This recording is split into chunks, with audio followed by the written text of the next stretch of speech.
Hi all, I am Annie Docillin, and today as a team we will be discussing the ratio analysis between Exxon and Chevron. Here is a view on the contents we will be discussing today. Next slide please for the overview. These are the contents we'll be discussing today, and we'll also have a conclusion with its recommendation for the companies to uh, focus areas. Next slide, we will be looking on the purpose of this project, which is to analyze, compare and interrupt the financial performance of Exxon and Chevron, with where they are two leading companies in oil industry using four key financial ratios. We'll be figuring out their profitability, liquidity, efficiency, and leverage. By evaluating these ratios, we aim to gain insights into how well each company is managing its resources, generating profits, maintaining financial stability, and leveraging debt. To support growth. So, this analysis will provide a deeper understanding of their financial health and operational efficiency in the highly competitive and capital intensive oil industry. So, Exxon and Chevron are two of the largest and most influential players in the global of oil and gas industry, with its rich histories and significant market positions. Let's look on to its history. First, about talking about Exxon, it was founded by John D in the year 1870 after the U.S. government's antitrust decision in 1911. Standard Oil was split into several smaller companies, including Exxon, and in 1999, Exxon and Mobil merged to form ExxonMobil, creating one of the world's largest publicly traded oil and gas companies. So, ExxonMobil plays a crucial role in global energy sector and in maintaining a strong position in both oil and natural gas markets. Talking about Chevron's history, on the next slide, it also dates back to the late 19th century with the formation of Pacific Oil Company in the year 1979, and it is known for its wide-ranging operations, including oil and gas exploration, refining, and marketing distribution. So, with its operation, where it operating across more than 180 countries, and especially their strong productional assets are within their natural gas and LNG sectors. Next slide, we will be talking about their market positions in oil industry. So both the companies have a dominant position in the oil and gas market with an extensive global operations with significance, with influence, with both commodity prices and geopolitical dynamics. Additionally, there are ongoing investments in technological innovations such as deep water drilling and hydraulic fracking, and also their carbon capture storage. All this help to drive efficiencies in energy extraction and reduce environmental impacts. So their exact market position, talking about Exxon, their global reach and scale, they have around they operate around 200 countries and territories, with a significant operations in both upstream and downstream. Upstream as in exploration and production, downstream you're talking about refining and marketing segments. They have a diverse portfolio where it includes oil and natural gas, also petrochemical products too. Technological leadership, yes, Exxon has been a leader in developing advanced technologies for oil exploration and production, such as deep water drilling and hydraulic fracking techniques. Financial strength, yes, their financial performance is consistently they're positioned in top tier players with a focus on capital efficiency and returning value to shareholders through dividends and share paybacks. Chevron's market position in global presence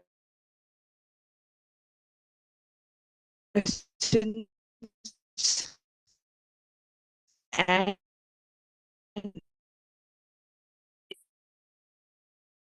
integration is countries. So coming to natural gas and LNG, where it is a substantial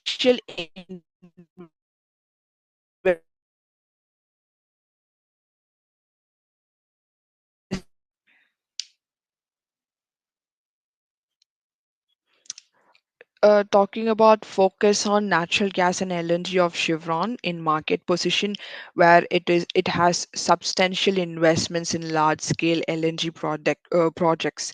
So its ability to produce and distribute LNG positions, it is well in the growing global energy market, especially as demand for cleaner sources of increases.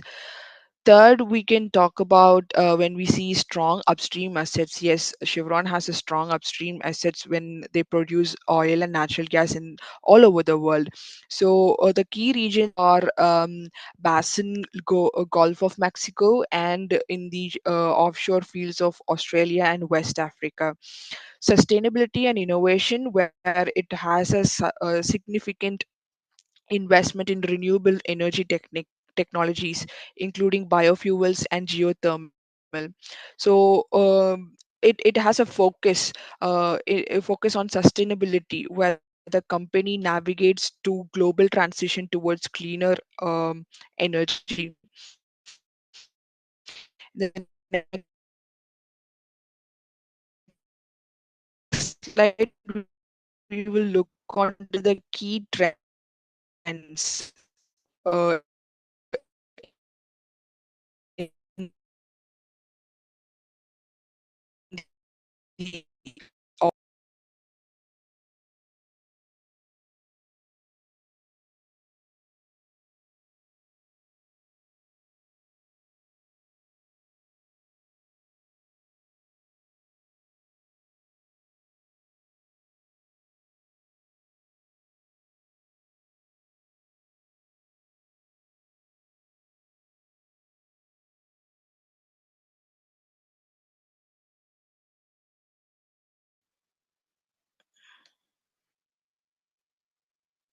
Okay, let's look onto the key trends in the oil industry, where the current state of oil industry is shaped by several key trends and challenges, which is impact with major players in both of these companies. Here is a summary to its key trends.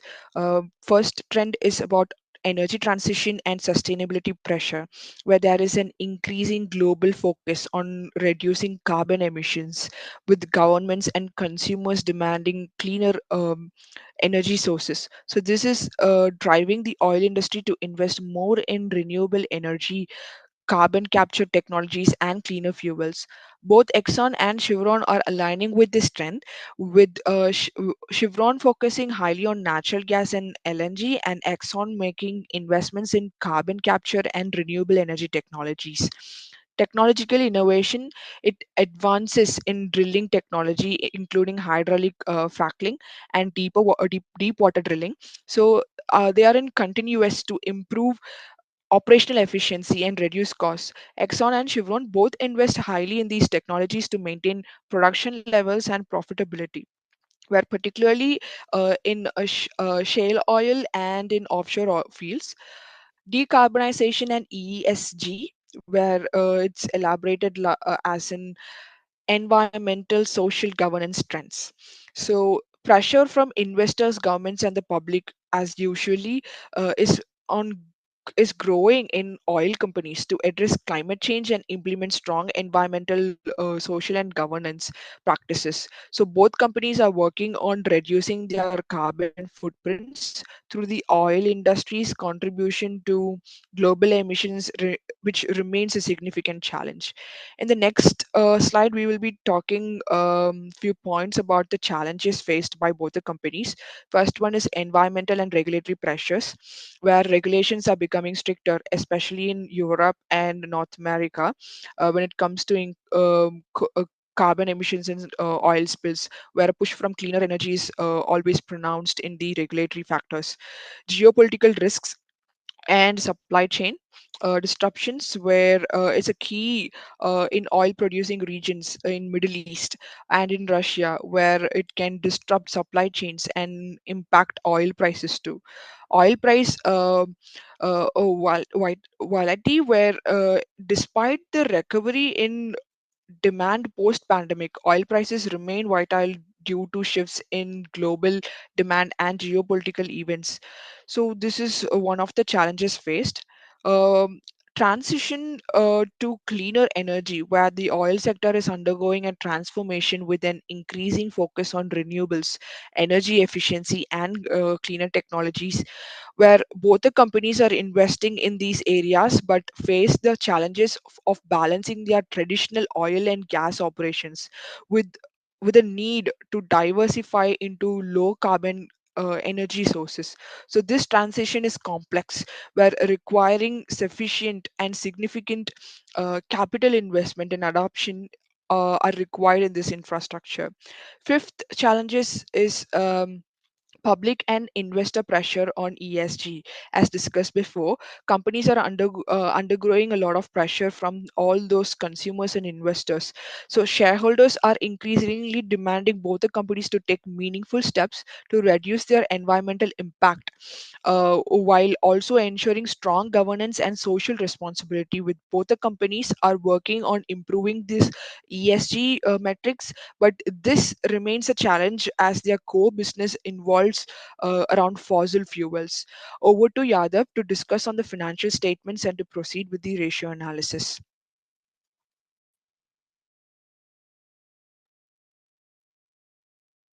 Thank you, Annie. Let's have a brief overview of this financial statements.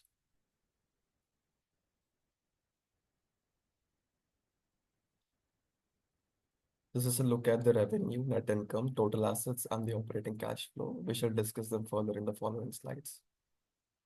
Financial statements overview. This is an overview of the financial statements of Chevron and Exxonmobil from 2020 to 2023, focusing on key components of the income statement, statements of retained earnings, balance sheet, cash flow statement. Note that the data provided is based on company's annual reports or 10K filings. Income statement of Chevron. Revenue. Due to COVID-19 pandemic and lower oil prices, revenue dropped to around $94.5 billion in 2020. In 2021, it recovered to approximately 155.6 billion as oil prices rebounded. In 2022, it surged to over 235.7 billion, driven by higher energy prices and increased production. 2023 at 200.9 billion, it remains strong, though potentially lower than 2022 due to moderation of prices. Net income. 2020 reported a net loss of around 5.5 billion due to write-downs and weak demand. 2021 recovered to a net income of 15.6 billion. 2022 jumped significantly to $35 billion, reflecting higher margins and strong operational performance. In 2023, at 21.3 billion, it remains robust, though potentially lower than 2022. The operating expenses, 2020, reduced to around $85 billion as the company cut costs in response to the pandemic. 2021, Chevron's operating expenses in 2021 were $89.372 billion. 2022, Chevron's total operating expense for 2022 were $193.9 billion. In 2023, it stood at around $171.3 billion. We have looked at the income statement of Chevron. Now let's look at the income statement of ExxonMobil. Revenue. In 2020, it fell sharply to $181.5 billion due to the pandemic. 2021, it recovered to around $285.6 billion as the energy markets improved and rebounded. In 2022, it surged to an impressive $413.6 billion, driven by high oil and gas prices. 2023, it remains strong at $344.6 billion, but potentially lower than 2022. Net income.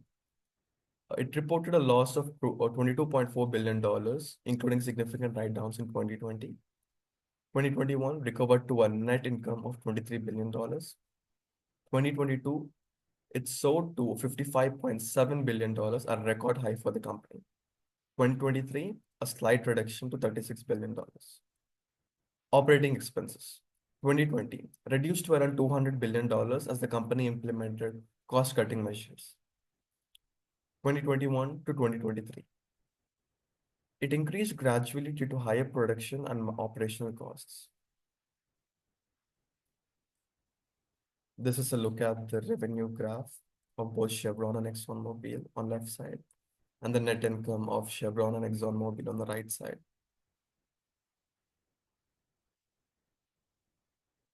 Balance sheet of Chevron. Assets. 2020.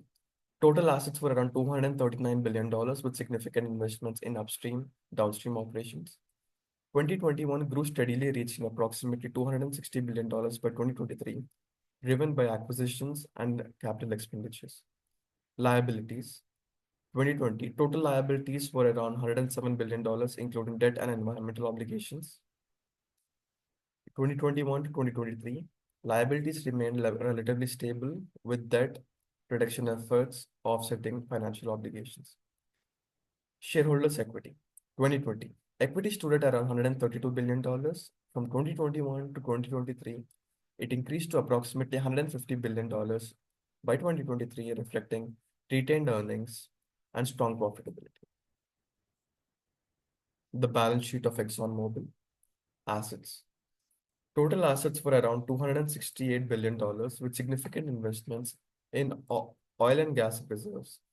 From 2021 to 2023, it grew to approximately $370 billion by 2023, driven by capital expenditures and acquisitions.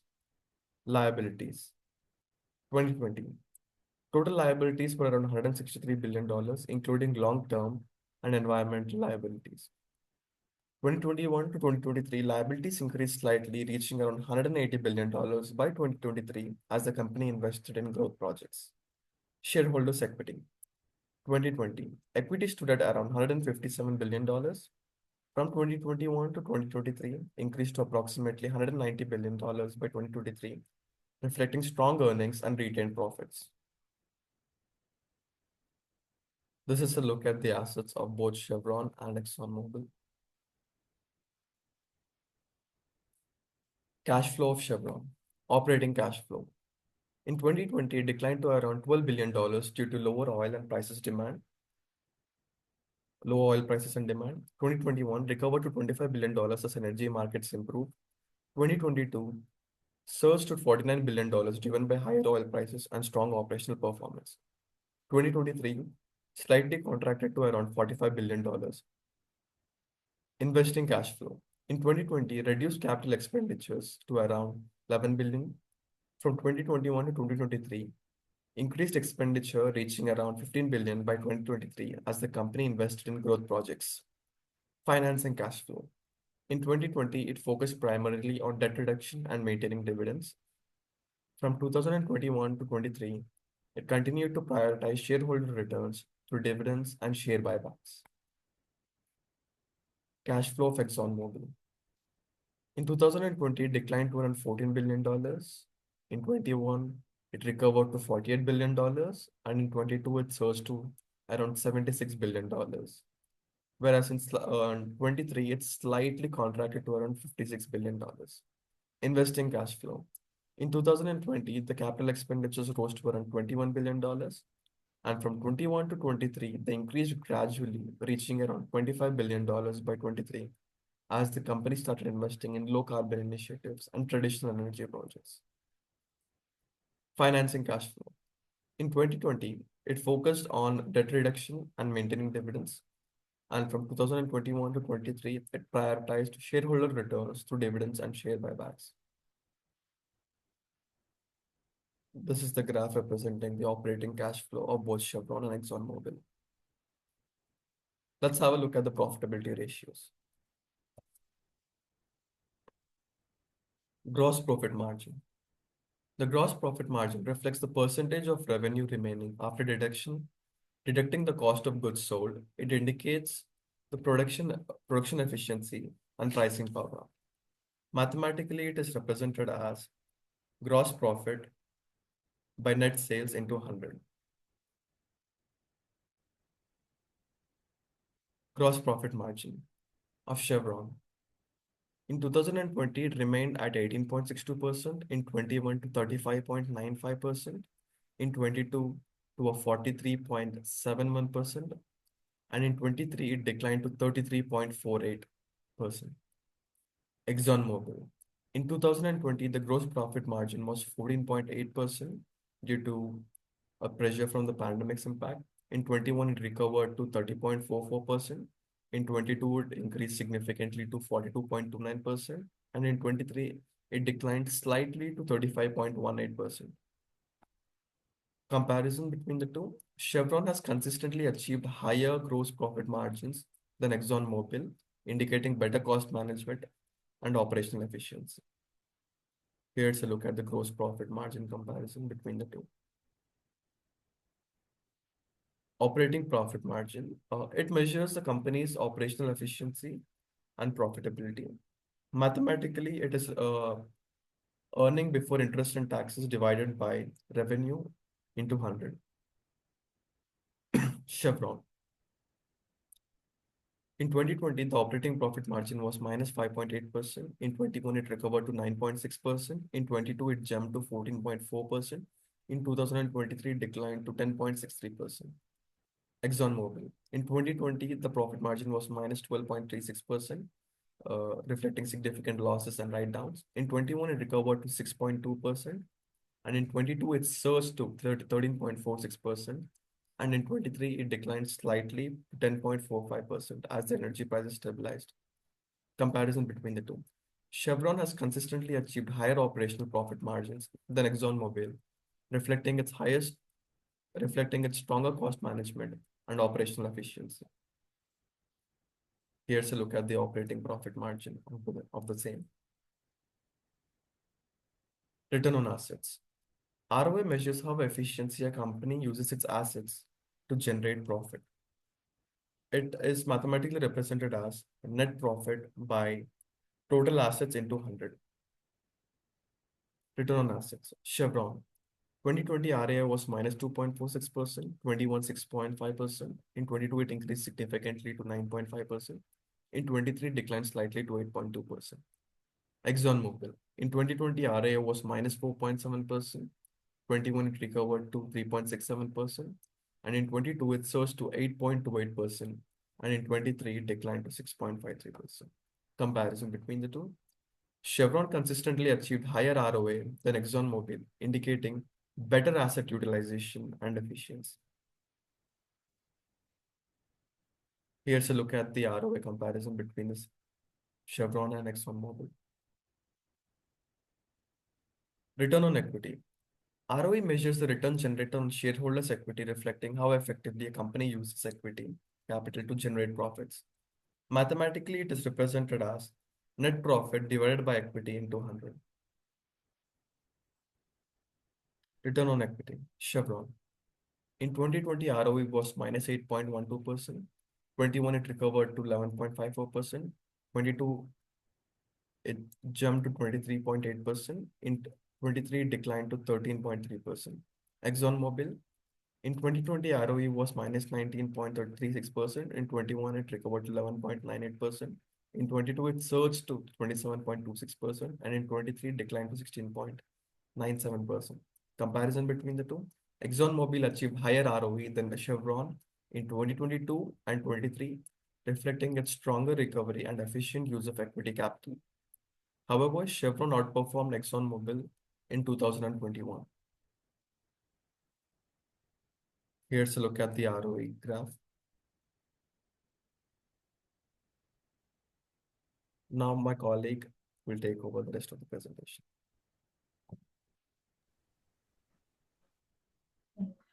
Hi everyone, my name is Viji. Now I'm going to discuss about leverage ratios between Chevron and Exxon. When analyzing the financial health of companies, leverage ratios provide crucial insights into their financial stability and risk exposure. In this study, we will compare the leverage ratios of Chevron and Exxon, two of the largest multinational oil and gas corporations. The focus will be on two key matrices, which is debt to equity ratio and interest coverage ratio. The ratios help investors, analysts, and stakeholders access how these companies manage their debt relative to equity and how easily they can meet interest obligations. First, the debt to equity ratio measures the proportion of a company's financing that comes from debt versus equity, which is calculated as total debt divided by shareholders' equity. A higher ratio indicates that a company relies more on debt financing, which could increase financial risk. Conversely, a lower D by E ratio, which suggests a more conservative approach with a greater reliance on equity. Comparing the DPI ratios of Chevron and Exxon, which will provide insight into their capital structure and risk tolerance level. The interest coverage ratio, which is shortly called ICR, is another crucial financial metric that assesses a company's ability to pay interest on its outstanding debt, which is calculated as earning before interest and taxes, which is divided by interest expenses. A higher ICR indicates that a company generates sufficient earnings to cover its interest obligations, which help to reducing financial risk. A lower ICR, on the other hand, may suggest potential liquidity issues and a high probability of financial distress. By evaluating the ICR of both Chevron and Exxon, we can determine which company is better positioned to manage its debt burden. We can move to next slide. Yeah, from the next slide, debt to equity ratio comparison between Chevron and Exxon. The debt to equity ratio is a crucial financial metric that measures the extent to which a company finances its operation through debts as opposed to shareholders' equity. A lower DBI ratio is typically indicates a more conservative financial approach with greater reliance on equity financing, whereas a higher ratio suggests a higher dependence on borrowed capital. By analyzing the DBI ratio of Chevron and Exxon over the years, we can gain insight into the financial strategies and risk exposure. Between 2018 and 22, the Chevron maintained a relatively stable D/E ratio, which is fluctuating between 0.16 and 0.20. This consistency indicates that Chevron adopted a balanced approach to debt financing, which is ensuring financial stability while maintaining operational flexibility. A lower D/E ratio suggests that Chevron relied more on equity financing and had a conservative approach towards leveraging debt, which can be beneficial during economic downturns or market volatility. On the other hand, Exxonmobil exhibited a higher D/E ratio in the same period with a noticeable peak of 0.30 in 2020. This increases suggests that Exxonmobil relied more on debt financing, particularly during that year. The spike in 2020 may have been influenced by external factors such as COVID-19 pandemic, which significantly impacted the oil and gas industry, which is leading to increased borrowing to maintain operations and sustain capital expenditure. However, ExxonMobil's ability to manage this debt effectively is crucial in evaluating its long-term financial health. If we consider interest coverage ratio comparison between Chevron versus Exxon, the interest coverage ratio is a key financial metric used to assess company's ability to meet interest obligation using its earnings before interest and taxes. A higher ICR indicates that a company generates sufficient earnings to cover its interest expenses, reflecting financial stability and lower risk. Conversely, a lower or negative ICR suggests financial stress and potential difficulties in servicing debt. Examining the ICR trends of Exxon and Chevron provides valuable insight into their financial health and debt management strategies. ExxonMobil's ICR fluctuated significantly between 20 and 23, reflecting the company's financial performance during different market conditions. If we consider 2020, the ICR dropped to minus 22.90, which indicated that company's operating income was insufficient to cover its interest obligations. This steep decline was largely due to the economic downturn caused by the COVID-19 pandemic, which is severely impacted the oil and gas industry. However, as market conditions improved, ExxonMobil financial performance rebounded. In 2021, the ICR increased sharply to 34.81, signifying a strong recovery in earnings. The trend continued in 2022, with the ICR reaching an impressive 99.04, which is demonstrating Exxon's exceptional ability to cover interest expenses. By 2023, the ratio slightly declined to 64.01, but it remained as a robust level, which is showcasing the company's sustained financial strength.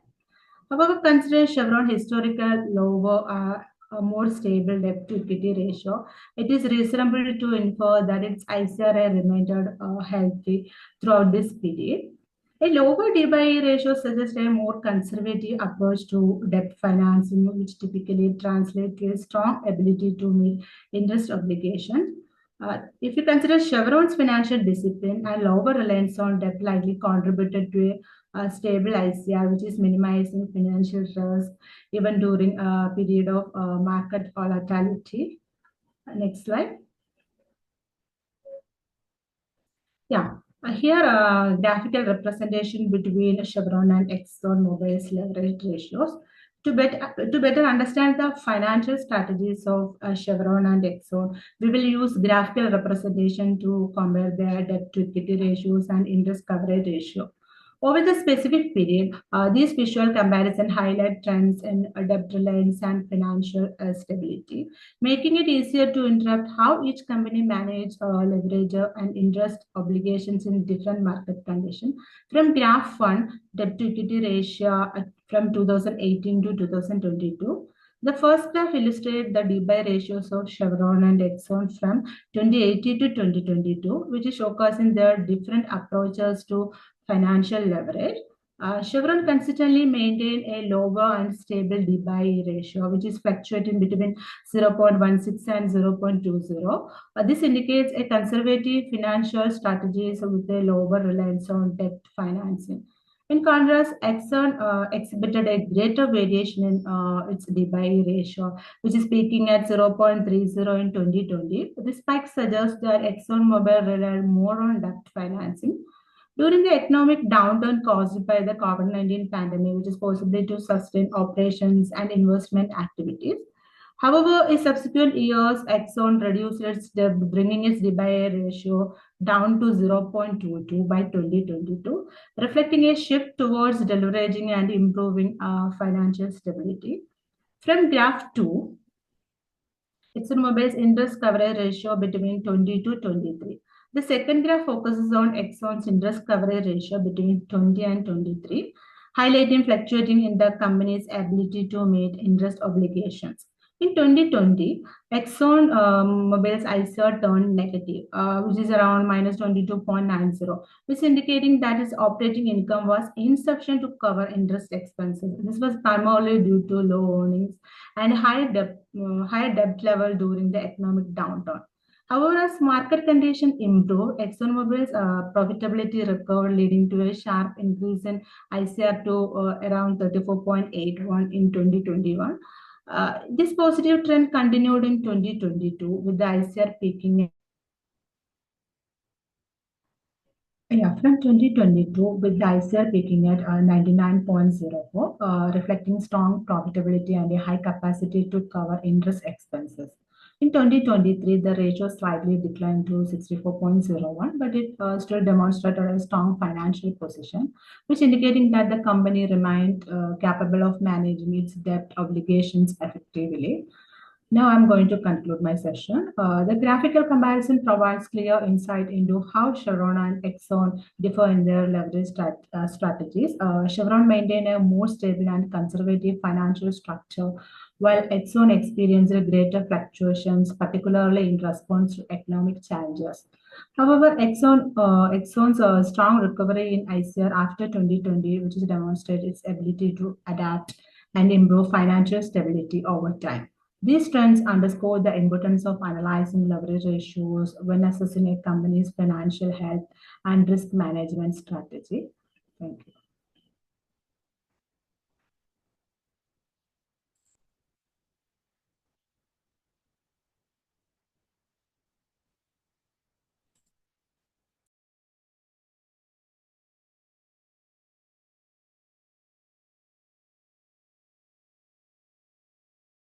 Hello everyone, my name is Anwar, and today I will compare two biggest oil companies in the world, ExxonMobil and Chevron. These companies are giant in the energy industry, and they help power our daily lives, like providing fuel, gas, and oil. But how do they compare? Which one is stronger? Which one makes more money? And how do they stand against each other, oil companies? I'll explain this all by looking at four key points: how efficiently they use their resources, how their performance has changed over the years, how they compare against each other, and last, how they perform compared to the industry. Can you change the slide, please? Okay, so here we it is assets turnover ratio. That simply means are they using their assets well? Uh, One way to check if company is efficient is by looking at how well it uses its assets, such as oil rigs and refineries to make money. This is measured by using the asset turnover ratio. A higher ratio means the company is using its asset more efficiently to generate sales.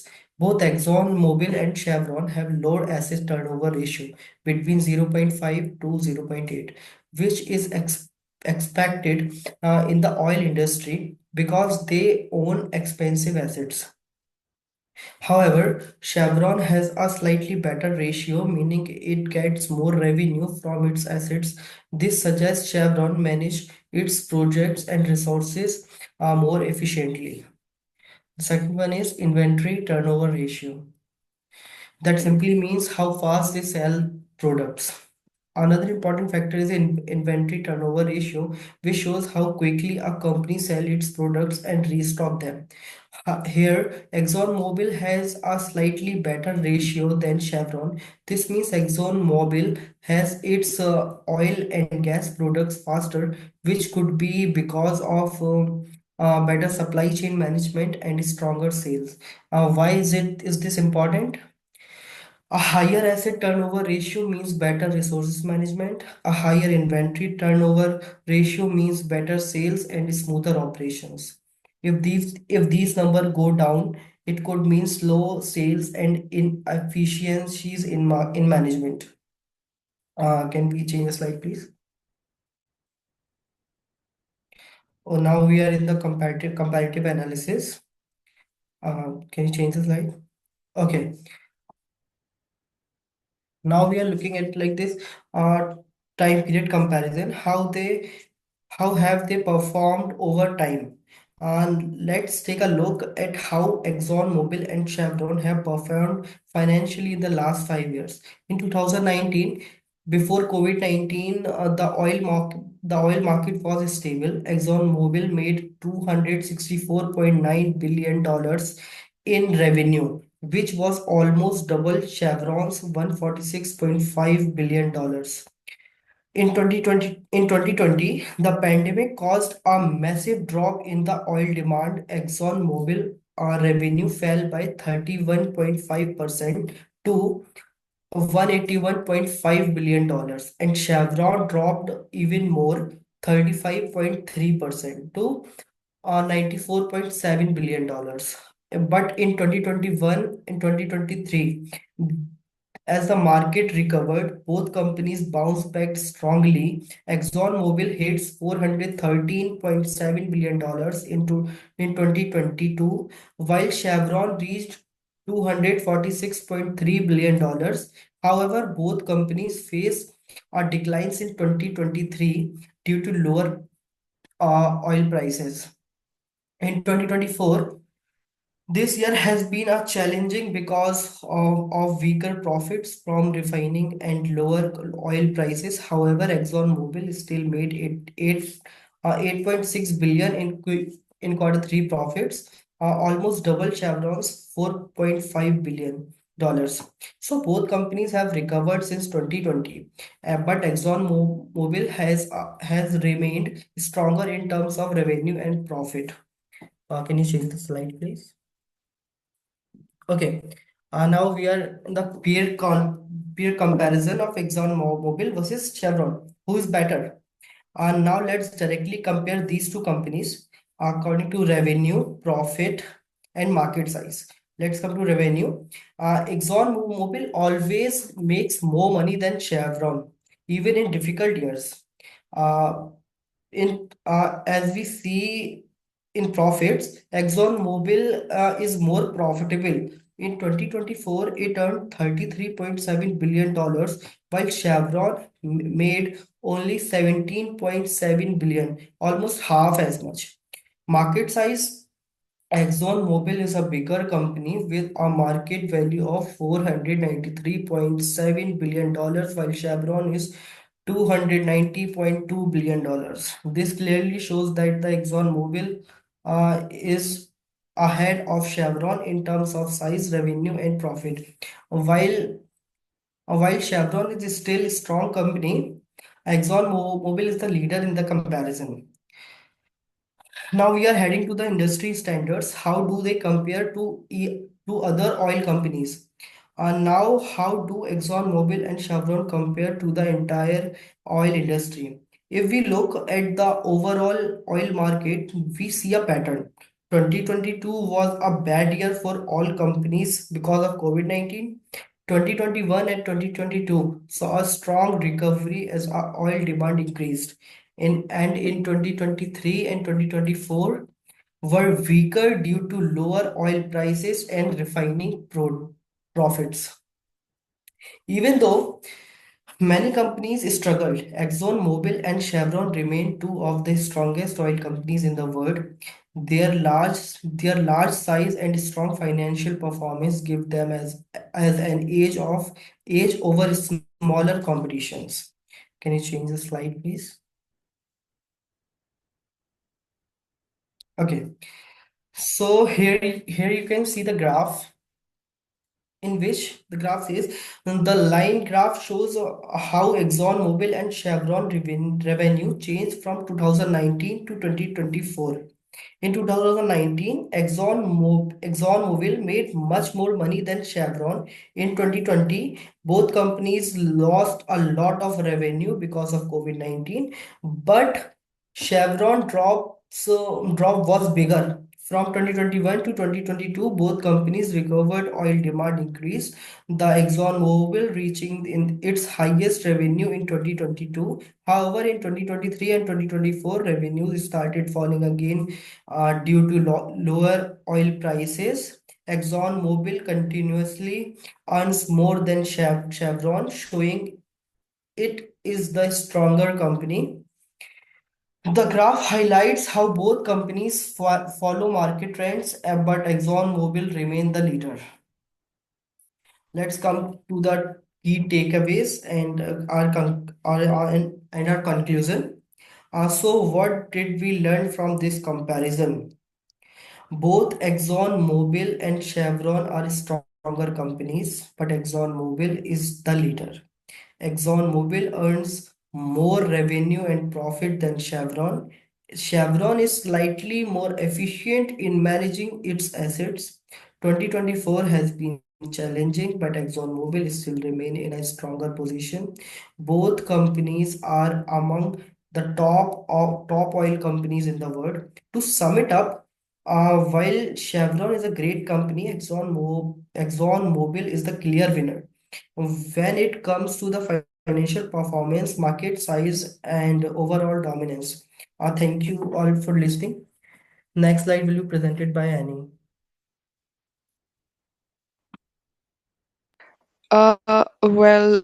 Let's look into the key insights from the ratio analysis from 2020 to 2023. Next slide, please. It looks like we have provided a comparative analysis between Exxon and Chevron based on the key financial areas. Here's a breakdown of what we can highlight on the topics that we have discussed. So profitability ratios, yes, Exxon has a strong recovery post 2020, especially from 2021 onwards. So the ROE and the ROA improved in 2023 due to higher oil prices and effective cost management.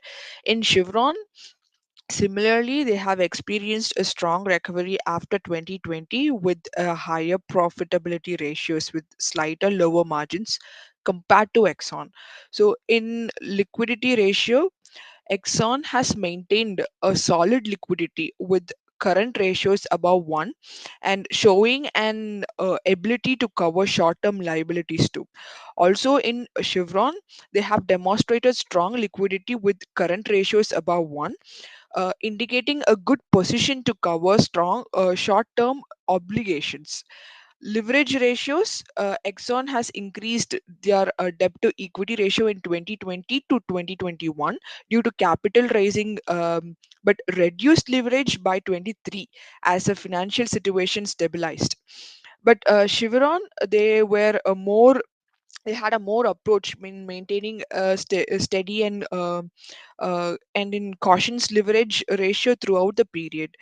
Efficiency ratio, where Exxon has showed an improvement in asset turnover ratios from 2020 to 2023, indicating better asset utilization and the cost management. In Chevron, you have consistent and strong asset turnover ratio, where reflecting efficient operations and steady performance were maintained by Chevron. Talking about market ratios, the PE ratio increased in line with strong oil prices and market outlook showing positive investor sentiment for Exxon. Whereas for Chevron, it experienced similar fluctuations in its PE ratio due to oil price volatility, but maintained a more stable market valuation with a lower risk. Cash flow statement and its investment, Exxon has experienced a strong cash flow recovery from 2021 to 2023 with the aggressive reinvestment in exploration and capital projects.